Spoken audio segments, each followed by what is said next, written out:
Di kesempatan kali ini, saya akan mencoba merangkum alur film yang bertema sedih kembali. Film yang akan saya bahas kali ini berjudul Ode to My Father. Film yang rilis pada tahun 2014 di Korea Selatan ini bercerita tentang seorang anak laki-laki beserta ibu dan adiknya harus terpisah dengan sang ayah dikarenakan suatu peristiwa, yaitu Perang Korea yang terjadi pada tahun 1950 dulu. Perpisahan dengan ayahnya ini menyebabkan dirinya harus menjadi tulang punggung untuk keluarganya sedari kecil. Bagaimanakah perjuangannya? Dapatkah dia bertemu dengan ayahnya kembali? Tanpa basa-basi, kita masuk ke videonya.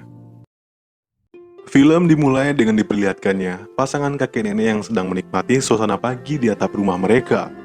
Sang kakek bernama Yoon Duk So dan sang nenek yang bernama Yongja. Di masa tua itu mereka kini hidup sendiri. Terkadang mereka juga dikunjungi oleh anak dan cucu mereka yang banyak.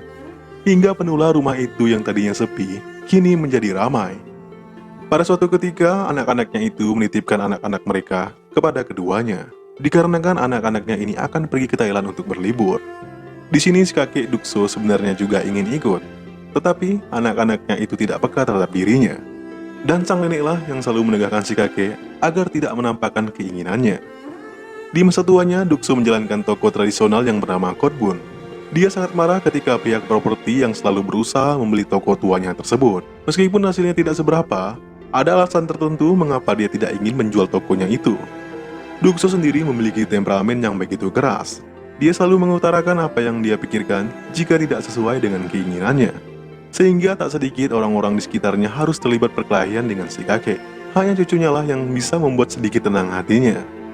Tak lama berselang ketika sedang berjalan bersama cucunya, tanpa sengaja orang lain menabraknya, dan membuat Dukso terjatuh dan teringat kembali kenangannya di masa kecilnya, yaitu Desember tahun 1950, tepatnya di Provinsi Hungnam, Korea Utara. Kali itu, dia mengingatkan kepada adiknya Maksun supaya jangan nakal. Ini bukan tempat bermain. Kita tidak pergi untuk bermain-main. Dan jangan pernah melepaskan tangan abangmu ini, ungkapnya. Ternyata hari itu dia beserta keluarganya tengah berada dalam peperangan. Mereka harus meninggalkan rumah mereka dikarenakan tempat tersebut akan menjadi medan perang, di mana tentara Cina nantinya akan menyerang.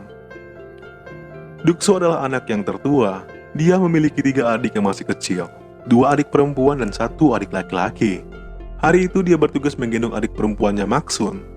Tak lama berselang, pesawat tentara Cina pun datang, membuat semua yang mengungsi begitu kepanikan, termasuk Dukso dan keluarganya. Hingga sampailah mereka ke tepi pantai. Lalu sang ayah melihat ke arah perahu karet dan membawa seluruh keluarganya menuju ke sana. Di sini mereka harus berdesak-desakan dengan seluruh orang, karena orang lain pun ingin menyelamatkan diri mereka masing-masing. Maksun sendiri hampir saja ketinggalan, tetapi untung sang ayah sigap untuk datang membantu. Dan akhirnya sang ayah berhasil menaikkan seluruh keluarganya ke perahu karet tersebut. Tetapi bahaya belum usai, mereka harus kembali menaiki tangga untuk naik ke kapal pengungsi. Di sini keadaan lebih kacau, banyak orang-orang yang terjatuh saat akan menaik. Ayah dan ibunya pun akhirnya berhasil naik ke atas. Tetapi, Dukso terus berusaha naik dengan berjuang menggendong adiknya. Tetapi sayang, secara tiba-tiba ada tangan yang menarik tubuh Maksun dari bawah. Dan yang membuat Dukso hanya bisa menyelamatkan baju yang terkoyak dari adiknya. Dia pun begitu kepanikan karena Maksun tidak berada di sampingnya. Sang ayah yang mendengar tangisan Dukso pun menyadari apa yang terjadi. Mereka berdua terus melihat ke arah bawah, berharap dapat menemukan adiknya. Karena itulah ayahnya berkata, jika dia akan kembali ke bawah untuk mencari Maksun. Dukso pun diberi pesan oleh ayahnya, jika ayahnya tidak kembali, Dukso harus menjadi kepala keluarganya. Apapun yang terjadi, kau harus utamakan keluarga, ungkap ayahnya. Ayahnya pun dengan harunya memeluk anaknya di sana. Lalu sang ayah pun kembali mencari Maksun di bawah, tetapi apa daya, dia tetap tidak menemukan sang adik. Dan naasnya kapal tersebut telah berangkat, meninggalkan sang ayah yang masih berada di bawah. Lalu ayahnya berteriak, jangan khawatirkan aku akan menyusul kalian, ungkapnya. Begitulah kiranya perpisahan Dukso dan ayahnya di tengah peperangan yang selalu meninggalkan kepedihan untuk orang yang mengalaminya. Singkat cerita, kapal itu membawa 14.000 pengungsi ke Korea Selatan, tepatnya di kota Busan. Di tempat ini Dukso dan keluarganya mencari bibi mereka yang bernama Kotbun, yaitu adik dari ayahnya. Sekian lama mencari, akhirnya mereka pun menemukan bibinya tersebut. Bibinya ini memiliki sebuah toko dan tinggal berdua bersama suaminya yang hobinya hanya mabuk. Dan untuk sementara waktu, mereka berempat harus tinggal di sebuah kamar yang terbilang cukup sempit. dan mereka pun pasrah dengan apa yang terjadi. Di pengungsian, Dukso belajar sembari membawa adiknya yang bungsu untuk belajar. Disinilah dia berkenalan dengan anak lainnya yang bernama Dalgu, yang nantinya akan menjadi sahabat baiknya. Untuk membantu ekonomi keluarganya, Dukso kecil harus menyemir sepatu orang-orang di jalanan. Di jalanan pun terkadang dia dan Dalgu harus berkelahi dengan anak lainnya, hanya karena memperebutkan coklat yang diberikan oleh tentara Amerika. Karena itulah sampai di rumah, Dukso pun dimarahi oleh ibunya karena terlibat perkelahian. Di sini Dukso pun bertanya kepada ibunya, apakah ibunya membenci dirinya? Karena semenjak itu dia tidak pernah mendengar ibunya membicarakan adiknya Maksun. Dan karena dirinya juga lah sang ayah tidak bisa bersama mereka saat itu. Lalu ibunya pun menjawab, jika itu bukanlah kesalahan Dukso, jangan pikirkan hal tersebut. Teruslah bekerja keras, karena kau adalah kepala keluarga hingga ayah kembali, ungkap ibunya. Dukso kecil pun hanya bisa menangis mendengar perkataan ibunya kala itu.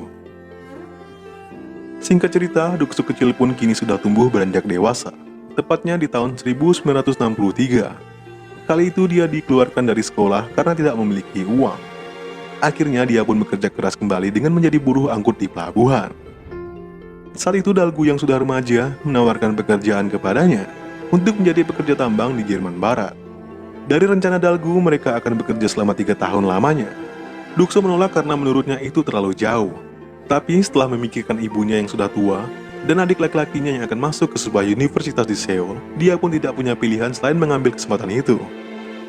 Di sisi lain, sang adik berbicara kepada ibunya jika dia merasa malu dengan abangnya yang bekerja keras banting tulang untuk membiayai dirinya.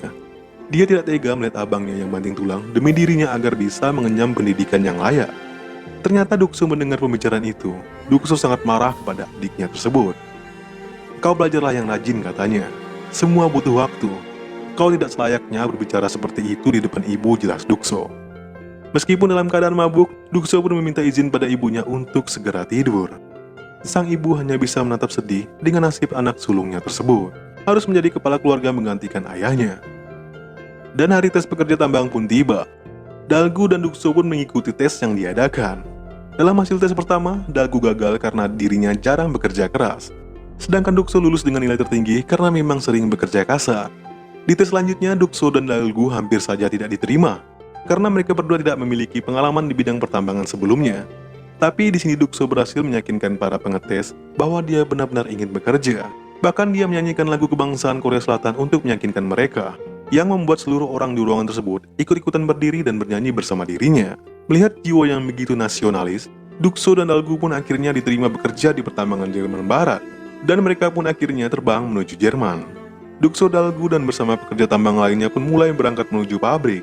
Tepatnya tahun 1964, mereka pun memakai peralatan yang telah disediakan dan turun menuju area tambang di bawah tanah. Pekerjaan mereka memang berat. Mereka harus selalu berhati-hati karena kapanpun bahaya selalu mengintai mereka. Sesekali saat makan bersama, terkadang mereka menangisi kehidupan mereka yang begitu keras. Mereka pun hanya bisa bersyukur untuk terus melanjutkan hidup. Dukso pun hanya bisa menangis meratapi kehidupannya. Suatu hari saat libur bekerja, dia berjalan di tepian. Tiba-tiba perhatiannya teralihkan pada seorang gadis Korea yang sedang bernyanyi di tepi pagar. Karena tidak fokus, Dukso pun harus menabrak meja orang yang sedang berjualan. Gadis itu pun terkejut dengan apa yang terjadi di depannya. Tak lama berselang, mereka berdua akhirnya berkenalan. Ternyata gadis ini bernama Yongja. Yongja adalah seorang perawat Korea yang bekerja di Jerman. Saat itu Yongja berkata, akibat bertemu Dukso dirinya serasa ingin memakan makanan Korea. Karena itulah malam besoknya, Dukso pergi ke asrama Yongja dengan membawakan makanan yang Yongja inginkan. Saat sedang makan berdua, Dukso pun bertanya, kenapa Yongja menyanyikan lagu sedih saat berada di taman kemarin? Ternyata Yongja yang meskipun seorang perawat, keadaannya juga sulit. Terkadang pekerjaannya tersebut mengharuskan dirinya membersihkan kotoran pasien yang tua renta, membersihkan mayat-mayat yang sangat tidak menyenangkan. Tapi di tengah keadaannya yang sulit tersebut, Yongja berusaha untuk tetap tegar dan tersenyum. Hari-hari berikutnya mereka berdua pun semakin dekat. Mereka sering berjalan bersama dan berpiknik bersama. Setelah sampai di asrama Yongja, mereka pun saling berjabat tangan. Dukso sangat bahagia akhirnya berhasil memegang tangan Yongja lebih lama. Singkat cerita, pada suatu hari, terjadi kebocoran gas di mana tempat Dukso bekerja. Tapi naas, gas tersebut terlebih dahulu meledak, membuat proses evakuasi mengalami masalah. Dalgu pun harus tertimpa reruntuhan akibat hal tersebut. Di sini, Dukso tidak bisa meninggalkan sahabat baiknya itu sendirian. Dia berusaha menyelamatkannya, tapi naas, reruntuhan yang lebih banyak menimpa keduanya. Sedangkan di sisi lain terjadilah kepanikan yang luar biasa di rumah sakit. Yongja yang sadar bencana tersebut berusaha mencari Dukso. Dia terus mencari tapi tidak menemukan Dukso. Pencariannya sampai di mana pabrik Dukso berada. Akhirnya dia mendapati berita jika Dukso dan Dalgo terjebak di bawah tanah. Yongja pun meminta kepala proyek untuk menyelamatkan mereka segera. Tetapi karena terlalu berbahaya, hal itu pun tidak bisa dilakukan. Di sini Yongja masih berharap jika Dukso dan Dalgo masih hidup. Dia dengan tangisnya terus memohon agar Dukso dan Dalgo diselamatkan. Melihat kegigihan yang dilihatkan Yongja, membuat pekerja tambang senegaranya pun tergugah. Mereka akhirnya menerobos masuk untuk menyelamatkan Dukso dan Dalgo. Sementara itu di dalam sana, Dalgo dan Dukso berhasil bertahan. Mereka menunggu sebuah keajaiban yang akan menyelamatkan mereka. Di saat menunggu tersebut, Dukso teringat saat dia masih kecil bersama ayahnya. Seolah dia sedang berbicara kepada ayahnya. Dia juga menceritakan jika ibunya baik-baik saja saat itu. Dan adik laki-lakinya kini menjadi mahasiswa yang pintar. Sedangkan adik perempuannya, meskipun sering membuat masalah, si adik bungsu kini menjadi perempuan yang baik dan cantik. Dia juga tidak lupa menceritakan adiknya Maksun yang belum ditemukan sampai sekarang. Dukso berkata sangat menyesal kepada adiknya tersebut. Dia juga mengatakan pada ayahnya, jika hidup ini begitu berat, benar-benar sulit baginya. Tetapi semenjak bertemu dengan Yongja, beratnya kini perlahan menghilang. Dan tak lama berselang betapa bahagianya Dalgo, pekerja tambang lainnya akhirnya menemukan mereka berdua. Dan akhirnya mereka berdua pun berhasil diselamatkan dengan haru. Dan Yongja lah yang menuntun keduanya hingga ke rumah sakit. Singkat cerita, akhirnya Dukso pun beranjak pulih. Saat itu dia mengatakan kepada Yongja jika visa pekerjanya akan berakhir sebentar lagi. Dan dia tidak mendapatkan perpanjangan atas visanya. Karena itulah dia akan kembali kepada keluarganya ke Korea. Dukso juga mengajak Yongja untuk pergi bersamanya ke Korea. Tapi Yongja tidak mau karena dia merasa dia sudah mendapatkan pekerjaan yang layak di Jerman. Dan Yongja pun berlalu meninggalkan Dukso. Di lorong tersebut ternyata diam-diam Yongja menangis mengetahui Dukso yang akan segera pergi. Dia menahan tangisnya saat berada di depan Dukso. Dan akhirnya Dukso pun telah kembali ke Korea. Ternyata hasil kerjanya beberapa tahun di Jerman, dia berhasil membelikan rumah untuk ibu dan adik-adiknya. Kedatangan Dukso disambut hangat seluruh keluarganya, terlebih ibunya. Dengan tatapan tuanya, dia merasa bangga atas apa yang selama ini dilakukan oleh anak sulungnya tersebut. Mampu memberikan kehidupan yang layak untuk mereka. Hari-hari berikutnya Dukso mengisi hari-harinya di toko milik bibinya. Saat tengah membantu bibinya, secara tiba-tiba Dukso melihat Yongja yang telah berada di depannya. Dukso pun begitu sangat terkejut. Mereka berdua akhirnya berduaan dan makan di tepi pantai. Saat akan mengajak Yongja untuk minum alkohol, Yongja menolak karena dia sedang hamil 3 bulan. Dan betapa terkejutnya Dukso jika anak yang dikandung Yongja tersebut adalah anak darinya. Ternyata sehari sebelum kepergiannya ke Korea, Dukso kembali mengajak Yongja untuk pulang ke Korea. Dia bahkan berjanji akan menjaganya sepenuh hati. Tetapi saat sedang memohon, ternyata Yongja menyerang Dukso dengan ganasnya. Dan terjadilah cocok tanam yang membuat Yongja akhirnya hamil. Dan akhirnya mereka berdua pun memilih untuk menikah. Suasana yang begitu gembira di hari pernikahan mereka berdua. Semua keluarga termasuk Dalgo sahabatnya terlihat begitu bahagia di hari itu. Singkat cerita, pada suatu hari, Dukso yang tengah berjaga di toko bibinya didatangi beberapa orang yang katanya akan membeli tokonya tersebut. Dukso pun menemui pamannya. Ternyata beberapa hari yang lalu, bibinya tersebut sudah meninggal dikarenakan sakit. Dan pamannya ini ingin menjualnya dikarenakan dirinya harus bertahan hidup juga. Tapi secara tiba-tiba, Dukso mengatakan jika dia akan membelinya. Dia serius ingin membeli toko itu. Dan akhirnya, dia benar-benar membeli toko bibinya tersebut. Dia terlihat menangis melihat toko itu di depannya. Suatu hari Dukso meminta izin pada ibunya bahwa dia akan bekerja sebagai teknisi perang di Vietnam. Kali ini ibunya melarang dikarenakan Vietnam adalah tempat yang berbahaya. Bahkan dengan bayaran yang besar, susah bagi Dukso untuk kali ini meyakinkan ibunya tersebut. Terlebih Yongja, dia begitu kesal dengan keinginan Dukso kali ini. Diketahui Dukso mengambil pekerjaan itu karena dia ingin menambah biaya pernikahan adik bungsunya. Tapi Yongja mengatakan dia tidak harus melakukannya. Karena Yongja merasa kasihan pada Dukso. Karena harus selalu mengorbankan dirinya untuk keluarganya. Tapi apa mau dikata, Dukso tetap dengan pendiriannya. dan pergi ke Vietnam bersama Dalgu. Sampai di sana, tugas mereka adalah mengantar barang logistik untuk keperluan tentara-tentara Amerika.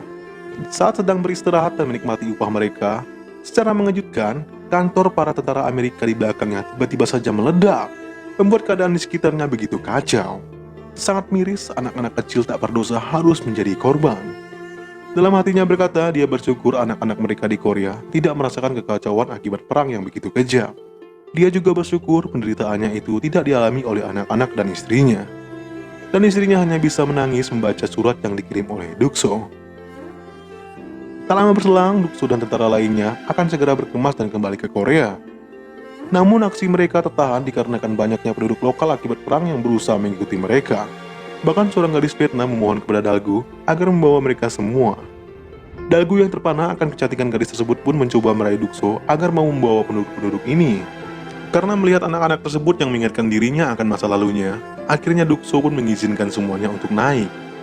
Tapi apa daya, secara mengejutkan, tentara pemberontak Vietnam datang dan menyerang, membuat beberapa pasukan dan penduduk menjadi korban, hingga membuat seorang anak perempuan panik dan tanpa sengaja membuat dirinya terjatuh ke sungai. Melihat hal tersebut, Dukso pun terjun untuk menolong anak itu. Setelah berhasil menaikkan anak itu kembali, Dukso pun harus menjadi korban. Kakinya tertembak saat akan menaiki kapal. Tapi masih untung seorang tentara berhasil menyelamatkan dirinya. Dan akhirnya mereka semua di kapal itu berhasil pergi dengan selamat. Tak lama kemudian Dukso pun kembali ke Korea. Yongja begitu terkejut dengan kedatangan suaminya itu. Dia pun harus sedih mendapati kaki Dukso yang kini telah dipasangi alat untuk membantunya berjalan.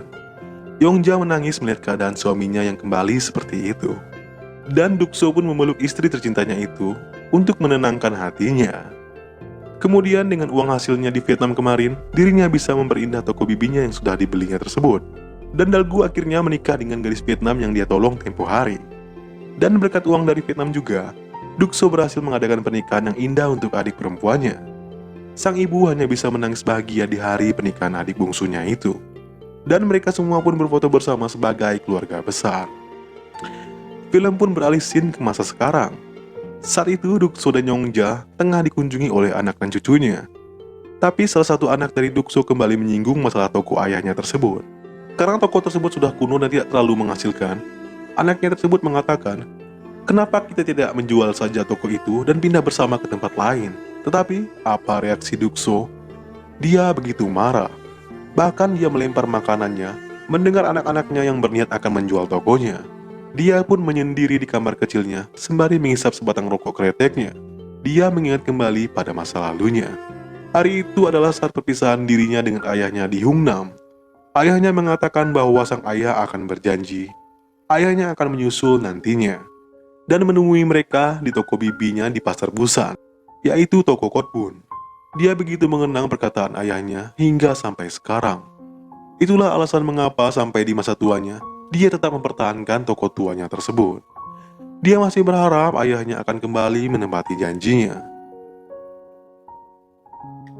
Scene pun beralih ke masa lalu lagi. Suatu hari Dukso melihat sebuah acara TV, yang dimana acara TV itu adalah mempertemukan keluarga-keluarga yang terpisah saat Perang Korea tempo dulu. Tepatnya tahun 1983, Dukso yang ditemani Dalgu berusaha mencari kembali ayah dan adiknya di acara itu. Sesampainya di Seoul, mereka melihat begitu banyaknya orang-orang yang juga mencari keluarganya yang hilang saat masa perang dulu. Acara yang diadakan pihak stasiun TV ini benar-benar sangat membantu. Acara ini benar-benar membuat air mata bercucuran bagi mereka yang menontonnya. Acara ini begitu sangat sedih dikarenakan berhasil mempertemukan keluarga yang lama berpisah kembali bertemu. Hingga tibalah giliran Dukso. Dijelaskan di acara tersebut, Dukso mencari ayah dan adiknya Maksun. Dia juga menjelaskan bagaimana perpisahannya dengan ayah dan adiknya di pelabuhan Hungnam, Korea Utara. Kala itu, dia menggendong adiknya Maksun saat akan naik ke kapal. Tapi sayang, dia akhirnya kehilangan genggaman adiknya saat itu. Dan ayahnya kembali ke bawah untuk mencari adiknya itu. Karena itulah dia berpisah dengan ayah dan adiknya. Dukso juga memperlihatkan baju yang tersobek milik adiknya yang selama ini dia simpan. Dia sangat berharap adiknya Maksun dan ayahnya menonton acara tersebut saat itu. Singkat cerita, akhirnya pihak TV menghubungi Dukso, dikarenakan katanya mereka telah menemukan ayah Dukso. Dukso pun segera menghadiri acara yang telah dipersiapkan. Dia pun akan berbicara dan memastikan orang di depan layarnya apakah itu ayahnya atau bukan. Dukso pun akhirnya melihat orang yang begitu tua di depannya. Mereka pun saling bertanya. Awal semuanya tampak cocok, nama panggilan Dukso, tempat asal Dukso di Hungnam, tapi yang berbeda adalah nama marganya. Jika Dukso memiliki nama marga Yun, sedangkan pria tua di layar tersebut memiliki nama dengan marga Yo. Dan mereka berdua pun akhirnya memutuskan jika mereka bukanlah keluarga. Sangat sedih melihat ekspresi Dukso. Dia begitu berharap dapat dipertemukan kembali dengan ayahnya. Tetapi apa daya, Tuhan belum mengatakan iya. Tak lama berselang, stasiun TV memanggil Dukso kembali. Kali ini stasiun TV katanya berhasil mendapatkan informasi tentang adiknya Maksun. Dan untuk membuktikan apakah benar, Dukso harus mengonfirmasi cerita dari gadis yang dimaksud tersebut. Terlihatlah olehnya seorang perempuan di depan layarnya. Dia pun bertanya, apakah namanya Yun Maksun? Lalu gadis itu pun menjawab dengan menggunakan bahasa Inggris. Dia berkata jika dia lupa siapa nama aslinya, karena sedari kecil dia sudah diadopsi oleh orang Amerika dan dibawa ke sana. Di sini Dukso butuh penerjemah dikarenakan dia tidak mengerti akan bahasa Inggris. Lalu perempuan itu menambahkan jika dia memiliki satu ingatan yang kuat akan kenangannya. Saat dia di pelabuhan Hungnam di waktu kecil dulu, abangku menggendongku di punggungnya saat berjalan. Perempuan itu juga mengatakan jika dia lupa akan kampung halamannya. Dia dulu dipindahkan ke panti asuhan di Busan dan diadopsi oleh keluarga Amerika. Lalu dengan keadaan menangis, Dukso pun menanyakan jika adik perempuannya itu memiliki tai lalat di belakang kupingnya. Dan secara mengejutkan, perempuan itu menunjukkan tai lalat yang berada di belakang kupingnya. Dan sontak saja, Dukso tidak dapat menahan tangisnya, menyadari jika itu benar-benar adiknya Maksun. Lalu gadis itu mengatakan jika dia mengingat benar bahwa sebelum akhirnya terpisah, abangku pernah berkata, jika ini bukan taman bermain, kita tidak pergi untuk bersenang-senang. Pegang tangan abangmu ini erat-erat, ungkapnya. Ditambah perempuan itu memperlihatkan bajunya yang tersobek saat perpisahan itu terjadi, yang membuktikan jika perempuan itu adalah benar adiknya Maksun. Sang ibu yang menonton dari kejauhan pun turut ikut menangis. Dukso pun dengan tangisnya meminta maaf karena tidak memegang tangan adiknya erat-erat kala itu. Tangisan di ruangan itu pun tidak bisa lagi terbendung. Seluruh orang yang menyaksikan terlihat begitu terbawa akan suasana. Ditambah Maksun yang bertanya bagaimanakah keadaan ibunya dan mengatakan bahwa dirinya sangat merindukan sang ibu. Menyaksikan pertemuan abang dan adik yang telah terpisah hingga hampir 30 tahun lamanya sangat-sangat begitu menguras air mata bagi orang yang menonton acara tersebut. Dan tak lama berselang, Maksun pun pergi bersama keluarganya bertemu dengan ibunya di Korea. Dan akhirnya keluarga ini pun berkumpul setelah sekian lama berpisah. Diketahui sang ibu akhirnya meninggal setahun kemudian setelah pertemuannya dengan Maksun. Selama hidupnya dia terus merindukan sang ayah. Tetapi apa daya, hingga ajalnya tiba, mimpi itu tak pernah terwujud. Ayahnya tak pernah datang atau bahkan dipertemukan. Hingga akhirnya film beralih ke masa sekarang. Terlihat Dukso, istrinya, beserta anak-anaknya tengah berdoa untuk ibu mereka yang telah lama meninggal. Setelah itu mereka semua pun bersama bernyanyi ria di tengah ruang keluarga. Tapi tak lama kemudian, Dukso tua memilih masuk ke kamarnya sendiri. Di dalam sana, dia duduk memperhatikan foto ayahnya. Dia berkata jika dirinya telah menepati janjinya menjadi kepala keluarga yang baik sesuai instruksi ayahnya dulu. Tapi dia berkata meskipun dia berhasil, dia merasa ini sungguh-sungguh melelahkan ayah. Dia terus menangisi keadaannya. Di tengah temperamennya yang keras, dia tetap menangis karena terus merindukan sang ayah hingga masa tuanya. Dia menangis di baju ayahnya saat keluarga-keluarga di ruangan sebelah tengah bersuka cita.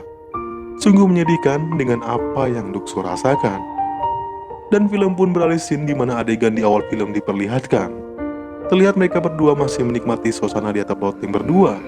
Dan Yong Ja pun memegang tangan renta pria yang dicintainya tersebut. Dan film pun berakhir.